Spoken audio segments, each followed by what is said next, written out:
Hello all! ఇది అమ్ము చెప్పే కథలు. ప్రేమ నుండి భయం వరకు, రహస్యం నుండి ఆనందం వరకు అన్ని కథలు వినేద్దామా?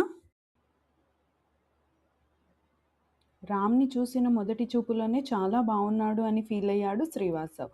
కాళ్ళు కడుక్కోవడానికి చెంబులో నీళ్లు అందించాడు. రామ్ ఆ చెంబుని తీసుకొని కాళ్ళు కడుక్కొని శ్రీవాత్సవ్‌కి షేక్ హ్యాండ్ ఇచ్చాడు. Hi! This is Ram. Hello అండి. నా పేరు శ్రీవాత్సవ్. ఇంట్లోకి రండి. రామ్ నవ్వుతూ వెంకటేశ్వర్లు, శ్రీవాత్సవ్‌తో పాటు ఇంట్లోనికి వెళ్ళాడు. రామ్ రావడంతో అందరూ అబ్బాయి ఎలా ఉంటాడో అన్న ఆతృతతో చూశారు. రామ్‌ని చూసిన అందరి ముఖంలో ఆనందం వేసింది. ఎందుకంటే రామ్ ముఖ ఛాయస్సు అలాంటిది. రామ్ ఇంటి లోపలికి రావడంతో లేచి నమస్కారం చేశాడు ఆదినారాయణ. రామ్ కూడా 2 చేతులతో నమస్కారం పెట్టాడు. అందరూ అక్కడున్న సోఫాలో కూర్చున్నారు. అక్కడ సోఫాపై కూర్చున్న హనుమాచారి, అయ్యా దుర్ముహూర్తం రాకముందే అమ్మాయిని పిలిపించండి అన్నాడు. పక్క నుండి సరయు వచ్చి ఆదినారాయణ పక్కన కూర్చుంది. తనైనా పెళ్లి కూతురు అని అడిగింది శాంతి కొద్దిగా సందేహంతో. పద్మావతి భుజంపై చేయి వేసి ష్ అంది. అయ్యో లేదండి, తను సరయు, నా చిన్న కూతురు. వెళ్ళి అమ్మకు చెప్పు అక్కని తీసుకురమ్మని అని సరయుతో చెప్పాడు ఆదినారాయణ. వెంటనే సోఫా నుండి పైకి లేచి సరయు లోపలికి వెళ్ళింది. రామ్‌కి ఆ పెళ్లి చూపులు కొత్తగా ఉంది. ఎందుకంటే పెళ్లి చూపులు అంటే ఇలా ఉంటాయని ఎవరైనా చెప్తే వినడం తప్ప ఎలా ఉంటుందో తెలీదు. చుట్టూ ఉన్న మనుషులు తన ముఖంపై దృష్టి పెట్టారు అని గమనించిన రామ్‌కి కొద్దిగా సిగ్గు వేసింది. అంతలోనే మెట్లపై నుండి సత్యవతి, సరయు దిగుతున్నారు. వారితో పాటు అందమైన పాదాలు. కాళ్ళకి గజ్జెలు కట్టుకొని ఆ మెట్లు దిగుతుంటే ఘల్ ఘల్ అనే శబ్దం వస్తోంది. కాళ్ళ కింద వరకు కట్టబెట్టిన ఆకుపచ్చని పట్టుచీరకు ఉన్న ఎరుపు రంగు బార్డర్ నేలకు ఆనుతూ దిగుతోంది. అలా పూర్తిగా మెట్లు దిగి వచ్చారు. ఆ అమ్మాయిని సోఫాలో కూర్చోబెట్టారు. సత్యవతి పక్కన నిల్చొని ఉంది. సరియు వెళ్ళి ఆదినారాయణ వద్ద కూర్చుంది. వెంకటేశ్వర్లు, పద్మావతి ఆ అమ్మాయిని చూసి అందంగా ఉంది కదా అని వారిలో వారే చెప్పుకుంటున్నారు. శాంతి కూడా ఆ అమ్మాయిని చూసి పక్కన కూర్చున్న రామ్ చెవిలో, అన్నయ్య వదిన అదిరిపోయింది, చూసి ఓకే చేసేయ్ అని చెప్పింది. నెమ్మదిగా ఆగు అని చిన్నగా శాంతితో చెప్పి రామ్ తన తల తిప్పి ఆదినారాయణ్ణి చూశాడు. చెప్పడానికేం లేదు, తను నా కూతురు గీత. రామ్ నెమ్మదిగా గీతను చూశాడు. అందమైన కళ్ళు దించుకొని ఉన్నాయి. కనురెప్పలు నెమ్మదిగా కదులుతున్నాయి. తెల్లని ముఖ సౌందర్యంతో వెన్నెల్లో చందమామలాగా మెరిసిపోతూ తెల్లని ఎడారిలో ఎర్రని రోజా పువ్వు పూసినట్టుగా 2 పెదాలు కలయిక చాలా అందంగా ఉంది. తన మెడలో ఉన్న గోల్డ్ చైన్ కన్నా మెడ వంపులు అందంగా ఉన్నాయి. రామ్ గీతని చూడగానే తన ముఖంలో ఒక నవ్వు విరిసింది. అబ్బాయిని చూడమ్మా అంటూ సత్యవతి నెమ్మదిగా చెప్పడంతో నిదానంగా తన కంటిరెప్పలు పైకెత్తి నెమ్మదిగా ఎత్తిన తన ముఖం ముందు ఎదురుగా కూర్చొని తననే చూస్తూ ఉన్న రామ్ని చూసింది గీత. రామ్ని చూసి వెంటనే తలదించుకుంది. బావగారు, అబ్బాయి అమ్మాయితో మాట్లాడతాడేమో. రామ్, మాట్లాడతావా? ఏమైనా మాట్లాడాలనుకుంటే మాట్లాడు. ఆదినారాయణ గారు, మీపైన, మీ ఊరిపైన ఎంత గౌరవం ఉందో చూశాను. మీ మాట తీరు చూశాను.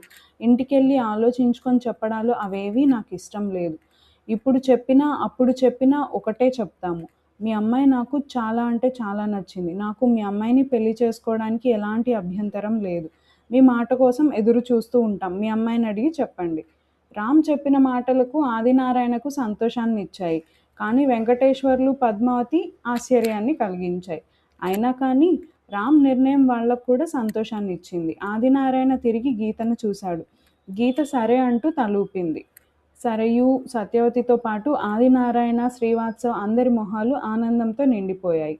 అమ్మాయికి కూడా ఇష్టమే. అమ్మాయితో మాట్లాడాలనిపిస్తే మాట్లాడండి అల్లుడు గారు. రామ్ నవ్వుతూ ఆదినారాయణ్ని చూశాడు. ఎలాగో పెళ్ళికి ఓకే చెప్పేశారుగా, అక్కతో మాట్లాడండి బావగారు. ఆ మాట వినబడడంతో రామ్ తలెత్తి చూశాడు. ఎదురుగా వైదేహి నిలబడి ఉంది. తను వైదేహి, మా తమ్ముడి కూతురు అన్నాడు ఆదినారాయణ. తన చుట్టూ ఉన్న ప్రపంచం అంతా ఒక్కసారిగా గిర్రున తిరిగిపోయింది. తన మెదడుకి స్పర్శ ఆగిపోయింది. ఆలోచనలన్నీ మాయమైపోయాయి. చల్లగా ఉన్న వాతావరణంలో రామ్ నుదుటిపై చెమటలు పట్టాయి. ఎదురుగా చూపించని కోపంతో గీత పక్కన నిలబడి ఉన్న వైదేహిని చూసి అలా నోట మాట రాక నోరు తెరిచి అలా చూస్తూ ఉండిపోయాడు రామ్. అయ్యా, అమ్మాయికి అబ్బాయికి వివాహం ఇష్టమే కాబట్టి తాంబూలాలను మార్చుకోండి.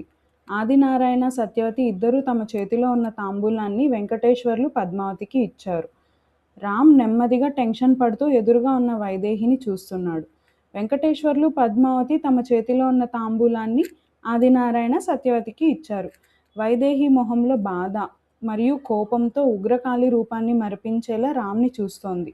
రామ్ మాత్రం వైదేహిని చూసే ఆలోచన చేయడం లేదు. అలనాడు త్రేతాయుగంలో ఇక్ష్వాకు కుల తిలకుడు అయిన శ్రీరామచంద్రమూర్తి చాకలివాడు వేసిన నిందకు సీతమ్మ తల్లిని అరణ్యంలోకి పంపించాలని నిర్ణయం తీసుకున్న తర్వాత సీతమ్మని కలిసి తన చూపును చూసే ధైర్యం చేయలేక లక్ష్మణ్ని అడవిలో వదిలి రమ్మన్నప్పుడు శ్రీరాములు వారు పడిన మనోవ్యాధ మాటల్లో వివరించలేనిది. అలనాటి మనోవ్యధకి గురవుతున్న రామ్ వైదేహి చూసే చూపును చూసే భరించే ధైర్యం లేక అటు ఇటు చూస్తున్నాడు. చాలా సంతోషంగా ఉంది బావగారు. మీతో వియ్యం మాకు ఆనందంగా ఉంది. ముహూర్తం పెట్టి కబురు పెడతాను. అలాగే బావగారు అన్నాడు వెంకటేశ్వర్లు. ఒకరికొకరు నమస్కారం చేసుకొని వెంకటేశ్వర్లు, పద్మావతి, శాంతి బయటకు వెళ్తూ ఉన్నారు. వైదేహి అక్కని పైకి తీసుకువెళ్ళు అన్నాడు ఆదినారాయణ. వైదేహి కోపంతో రామ్ని చూస్తూ సరే పెద్దనాన్న అంటూ గీతని పైకి తీసుకొని వెళ్ళింది. రాణి నవ్వు నటిస్తూ ఆదినారాయణ వైపు చూసి చిన్నగా నవ్వి వెళ్ళొస్తామండి అంటూ బయటకు నడుస్తున్నాడు. బయట ఉన్న కారులో ఎక్కారు ముగ్గురు. రామ్ డ్రైవింగ్ సీట్లోకి ఎక్కుతూ ఆ ఇంటి పై వైపుకు చూశాడు. ఆ ఇంటిపై ఫ్లోర్ బాల్కనీలో నిల్చొని చేతులు కట్టుకొని కోపంతో చూస్తోంది వైదేహి. ఎలాంటి ముఖ కదలికలు లేకుండా కార్ డోర్ తీసి డ్రైవింగ్ సీట్లో కూర్చొని కార్ని ముందుకు కదిపాడు రామ్. కార్ సైడ్కి ఉన్న అద్దంలో వెనక మేడపై ఉన్న వైదేహి కనబడుతుంది. వైదేహి గుండెల్లోని బాధ నీరులా మారి కంటి నుండి జారుతూ పై ఫ్లోర్ బాల్కనీ నుండి కిందకు జారి ఇంటి ముందు ఉన్న తులసి మొక్కపై పడింది. ఆ కన్నీటి బిందువు బరువు మోయలేక తులసాకు ఆ బరువును పైకి కిందకి కదిలింది. అనంతగిరి మిట్ట మధ్యాహ్నం సూర్యుడు కిరణాలు అతి ప్రకాశవంతంగా నేలను తాకుతున్నాయి. పొలాలు పచ్చదనంతో ఆ సూర్యరశ్మిని ఆస్వాదిస్తున్నాయి. ఆ పొలాల్లో ఉన్న నీటి వల్ల ఆ పరిసర ప్రాంతం అంతా ఎండల్లో కూడా చల్లదనంతో నిండిపోయింది. బసవరాజు, శివకాశి మరియు సైదులు ముగ్గురు ఒక గుడిసె ముందు నిల్చొని శుభవార్త వినడానికి ఎదురు చూస్తూ ఉన్నారు. దూరంగా ఒక వ్యక్తి పరిగెత్తుకుంటూ వస్తున్నాడు. ఆ వచ్చేది మనవాడేనా? సరిగ్గా కనపడట్లేదురా సైదులు అన్నాడు బసవరాజు. కొద్దిగా తీక్షణంగా పరిశీలించిన శివకాశి, నాన్న మనవాడే, జగదీష్ పరిగెత్తుకుంటూ వస్తున్నాడు అని ఆనందంగా చెప్పాడు. ఆ మాట వినగానే బసవరాజులో ఉత్సాహం రెట్టింపయింది. ముక్కుపై చేయి పెట్టుకొని వారి వైపు పరిగెత్తుకుంటూ వస్తున్నాడు జగదీష్. మన జగదీషే కానీ శుభవార్త చెప్పేలాగా లేడండి, ఏదో పారిపోయి పరిగెత్తుకుంటూ వస్తున్నట్టుంది అన్నాడు సైదులు. నోటి నుండి ఒక్క మంచి మాట రాదారా నీకు సైదులు అన్నాడు బసవరాజు. అంతలోనే వారిని చేరిపోయాడు జగదీష్. జగదీష్ ముక్కుకి ఎరుపు రంగు చూసి ఆగిన జగదీష్ ముక్కుపై వేలితో రక్తాన్ని టచ్ చేశాడు బసవరాజు. జగదీష్ పరిగెత్తడం వల్ల బాగా అలసిపోయాడు. ఏమైందిరా, ఈ రక్తం ఏంటి, మన వాళ్ళు ఏమయ్యారు అడిగాడు బసవరాజు. జగదీష్ ఆయాసంతో ఊపిరి బలంగా తీసుకొని ఆడు మామూలోడు కాదన్నా, వాడి ధైర్యం, వాడి బలం, వాడి మాట మూడింటిని తట్టుకోవడం చాలా కష్టమైంది. మన వాళ్ళు ఎక్కడి వారు అక్కడ పడిపోయారు, చితక్ కొట్టేశాడన్నా అన్నాడు జగదీష్.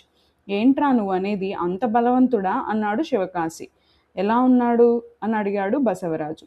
చేతిలో బాణం లేని రాముళ్ళ బెదురు భయం లేకుండా ఉన్నాడన్నా. వెళ్తూ వెళ్తూ ఒక మాట కూడా చెప్పాడన్నా, మీరెవరో నాకు 1% కూడా తెలీదు. నాకు ఐడియా రాకున్నా పర్లేదు, నాకు కొట్టడం కొత్త కాదు, మిమ్మల్ని కొట్టడమే కొత్త. మిమ్మల్ని పంపించిన వాడికి చెప్పు, నేను వచ్చే ముందు ఆట ఒకలా ఉంటుంది, వచ్చిన తర్వాత ఆట మరోలా ఉంటుంది. నా ఆట తూట కన్నా వేగంగా ఉంటుంది, వేట కన్నా భయంకరంగా ఉంటుంది అని చెప్పాడన్నా. బసవరాజు నోరు తెరిచి చూస్తున్నాడు. వెళ్ళి నా మాటగా చెప్పు, అనంతగిరిలో రాముడు అడుగు పెట్టాడని. ఎంతటి బలవంతుడైనా ఒక వీక్నెస్ ఉంటుంది, అదే వాడి ఫ్యామిలీ. ఉండేది హైదరాబాదే కదా అని అన్నాడు బసవరాజు. బసవరాజు ఫోన్ తీశాడు. అందులో నుండి విద్యుత్ నాయుడికి కాల్ చేశాడు. విద్యుత్ నాయుడు పార్టీ ఆఫీస్ ముందు కారులో కూర్చొని కాంట్రాక్ట్ గురించి మాట్లాడుతున్నాడు. అతనితో పాటు కారులో ఒక 26 సంవత్సరాల యువకుడు కూర్చొని పేపర్స్ పట్టుకున్నాడు. చూడబ్బాయి, ఆ కాంట్రాక్ట్ కోసం పెద్ద పెద్ద వాళ్ళు పోటీ పడుతున్నారు. నీకు ఇవ్వాలంటే 10 కోట్లు నువ్వు నాకు ఇవ్వాలి. అది ఇచ్చేటట్టయితే నీ పేపర్లు మీద సైన్ పెడతాను, లేదంటే మాట పూర్తి కాకుండానే సెల్ మోగడంతో జేబులోంచి తీసి చూశాడు. కాల్ లిఫ్ట్ చేసి, హలో బావా, ఏంటి కాల్ చేశావు? ఆ భార్గవ్ సంగతేనా? నేను చూసుకుంటానని మాట ఇచ్చాగా అని అన్నాడు. అది కాదు బావా, హైదరాబాద్లో ఒక ఫ్యామిలీని భయపెట్టాలి. ఆ ఆదినారాయణ గాడి కూతుర్ని చూడ్డానికి వచ్చిన వాడి కళ్ళల్లో భయం చూడాలి. బసవరాజు కళ్ళల్లో క్రోధం నిండిపోయింది.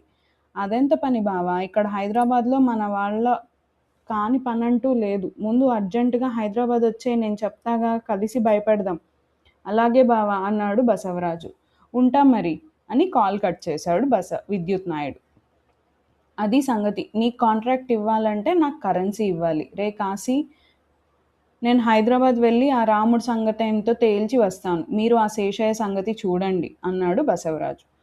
శేషయ్య జైల్లో ఒకవైపు కూర్చొని ఉన్నాడు. టీచర్ ఇచ్చిన హోంవర్క్ ఫినిష్ చేయకుండా క్లాస్‌కి వచ్చిన పిల్లవాడు ఆ టీచర్ వచ్చి దండిస్తాడు అని భయపడుతున్నట్టుగా భార్గవ్ రాగానే తన పని అయిపోయింది అన్న భయంతో ఏం ఆలోచించకుండా అతని రాక కోసం ఎదురు చూస్తున్నాడు శేషయ్య. పోలీస్ స్టేషన్ ముందు జీప్ ఆగింది. భార్గవ్ పోలీస్ స్టేషన్ లోపలికి వెళ్ళే సమయానికి వీరభద్రం ఒక వ్యక్తి షర్ట్ పట్టుకొని వార్నింగ్ ఇస్తున్నాడు. ఆ వ్యక్తి లుంగీ కట్టుకొని నల్లని బనియన్‌లో ఉన్నాడు. అతను మాట్లాడే మాటలు తూలుతూ ఉన్నాయి. ఎందుకంటే అరగంట క్రితం రోడ్డు మీద పడిపోయేంత తాగాడు. భార్గవ్ లోపలికి వస్తూనే వారి సంభాషణ వింటున్నాడు. తాగింది కాకుండా వాగుతున్నావా? అన్నాడు వీరభద్రం. అంతలోనే భార్గవ్ రావడం గమనించిన వీరభద్రం అదిగో మా సార్ వచ్చాడు. నీ పని చెప్తాడు అంటూ వస్తున్న భార్గవ్‌ని చూపించాడు. ఏమైంది? చూడండి సార్ బాగా తాగి రోడ్డుపై వచ్చిపోయే వాళ్ళని ఇబ్బంది పడేలా గొడవ చేస్తుంటే ఆ వీధిలో వాళ్ళు వచ్చి కంప్లైంట్ ఇచ్చారు. లేదు సార్ నేనేం గొడవ చేయలేదు అన్నాడు ఆ వ్యక్తి. గొడవ చేయకుండా కంప్లైంట్ ఎందుకిస్తారు? నాలో సారా నింపి నాలోని భావాలను ప్రజలతో పంచుకున్నా అంతే. భార్గవ్ గట్టిగా ఒకటి పీకాడు. ఆ దెబ్బకి అతని మైండ్ గిర్రున తిరిగింది. తీసుకెళ్ళి లోపల పడేసేయ్ తాగింది దిగిన తర్వాత చెప్తా వీడి పని. భార్గవ్ చెప్పినట్టుగా అతన్ని సెల్లో పడేశాడు వీరభద్రం. లోపలికి వెళ్ళిన ఆ వ్యక్తి శేషయ్య పక్కన కూర్చున్నాడు. నువ్వేం భయపడకు బసవరాజు గారు అన్ని ఏర్పాట్లు చేశారు. ఈ పోలీసులకు భయపడి నిజం చెప్పేయకు అని చెప్పాడు. శేషయ్య భయం కొద్దిగా తగ్గి తన వెనక బసవరాజు ఏదో ప్లాన్ చేసి ఉంటాడు అని ధైర్యం వచ్చింది. భార్గవ్ చైర్లో కూర్చొని వీరభద్రాన్ని పిలిచాడు. ఆ శేషయ్యకి ఇచ్చిన టైం అయిపోయింది. వాణ్ణి తీసుకురా. సెల్ తీసి లోపలున్న శేషయ్యని తీసుకువచ్చాడు వీరభద్రం. పోలీస్ స్టేషన్ మధ్యలో చైర్ వేశారు. దానిపై శేషయ్యని కూర్చోబెట్టి రెండు చేతులు విడివిడిగా బేడీలు వేసి చైర్కి బిగించారు. శేషయ్య ముందు భాగంలో భార్గవ్ నిల్చున్నాడు. శేషయ్య ఎడం పక్కన వీరభద్రం ఉన్నాడు. సార్ నేనేం చేయలేదు సార్ వదిలేయండి సార్ నా సుబ్బులు కంగారు పడుతూ ఉంటుంది నేను వెళ్ళాలి సార్. నీ భార్య అంటే అంత ప్రేమ బాగానే ఉందిగా. నీది మాత్రమే కుటుంబమా వేరే వాళ్ళది కుటుంబం కాదా? శేషయ్య ఏం మాట్లాడడం లేదు. నిన్ను అడిగిన ప్రశ్నలకు సమాధానాలు రెడీ చేసుకున్నావా? శేషయ్య మౌనం భార్గవ్కి కోపం తెప్పించింది. శేషయ్య నిన్ను మూడు ప్రశ్నలు వేశాను నిన్న. నేను అడిగిన ప్రశ్నలకు నీవు సరైన సమాధానం చెప్పాలిప్పుడు. మొదటిది శ్రీనివాస్‌తో నీకు పరిచయం ఉందా? లేదు సార్ నేను ఎప్పుడు కలవలేదు అన్నాడు శేషయ్య. శ్రీనివాస్ అండ్ ఫ్యామిలీని ఎందుకు చంపావు? నేను చంపలేదు సార్ నన్ను నమ్మండి. శ్రీనివాస్‌తో నువ్వు వేసిన ప్లాన్ ఏంటి? అలాంటిదేమీ లేదు సార్. ఇది నీకు నేను ఇచ్చిన క్వెషన్ పేపర్. పొద్దున్న వరకు ఆలోచించుకొని ఈ క్వెషన్ పేపర్‌లో క్వెషన్స్ అన్నీ రెడీగా చేసుకో అని చెప్పాను కదా! నాకు నిజంగానే తెలీదు సార్ నన్ను నమ్మండి. నేను చంపలేదు. జరిగిన మర్డర్స్‌తో నాకు ఎలాంటి సంబంధం లేదు. భార్గవ్ చేయిని చాచి వీరభద్రంని పిలిచాడు. వీరభద్రం అక్కడ ఉన్న లాఠీని భార్గవ్ చేయికి అందించాడు. తన చేయిని పైకి లేపి లాఠీతో శేషయ్యని కొట్టబోయాడు. ఆ క్షణంలో మిస్టర్ భార్గవ్ అంటూ వెనక నుండి అరిచిన గొంతు వినపడింది. ఒక్క క్షణం ఆగిపోయి తిరిగి వెనక్కి చూశాడు. పోలీస్ స్టేషన్ గుమ్మం దగ్గర నిలబడి ఉన్నాడు కమిషనర్ అర్జున్ పహార్. అర్జున్ పహార్ని చూడగానే లాఠీని కిందకి దించి టేబుల్పై పెట్టి సార్ అంటూ సెల్యూట్ చేశాడు భార్గవ్. ఏంటి నువ్వు చేస్తోంది? సార్ ఇక్కడ ఈ ఊర్లో జరిగిన 3 మర్డర్స్‌కి ఈ శేషయ్యకి సంబంధం ఉంది సార్. సరైన ఎవిడెన్స్ లేకుండా ఒక రోజంతా సెల్‌లో ఉంచడం ఏంటి, కొట్టడం ఏంటి? అన్నాడు అర్జున్. చూడండి సార్ సంబంధం లేని నన్ను తీసుకొచ్చి ఒప్పుకోమని కొడుతున్నాడు అని అన్నాడు శేషయ్య. భార్గవ్ కోపంగా చూశాడు శేషయ్యని. అతన్ని విడిచిపెట్టు. సాక్ష్యం లేకుండా నువ్వు చేసిన పనికి నీపై చర్య తీసుకోక తప్పదు. లేదు సార్ సాక్ష్యం ఉంది. సాక్ష్యం ఉంది అని చెప్పగానే శేషయ్యకి కంగారు మొదలైంది. భార్గవ్ వెంటనే తన టేబుల్ డెస్క్‌లో ఉన్న శ్రీనివాస్ మొబైల్ తీసి ఇదే సార్ ఎవిడెన్స్. ఇందులో శ్రీనివాస్ మరియు ఈ శేషయ్య మాట్లాడుకున్న కాల్ రికార్డింగ్స్ ఉన్నాయి అని చెప్పాడు.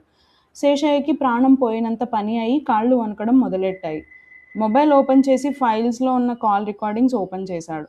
ఒక్క క్షణం తను చూస్తోంది నమ్మలేకపోయాడు. అందులో ఒక్క రికార్డింగ్ కూడా లేదు. అర్జున్ పహార్ ప్లే చేయి అన్నాడు. సార్ ఇందులో కాల్ రికార్డింగ్స్ అన్నీ డిలీట్ అయ్యాయి అన్నాడు. ఇలాంటి కథలు ఎక్కడన్నా చెప్పు నా దగ్గర కాదు. భార్గవ్ నిస్సహాయ స్థితిలో నిలబడిపోయాడు. ఏదో గుర్తుకు వచ్చి, నాతో పాటు వీరభద్రం గారు కూడా విన్నారు ఆ రికార్డింగ్స్.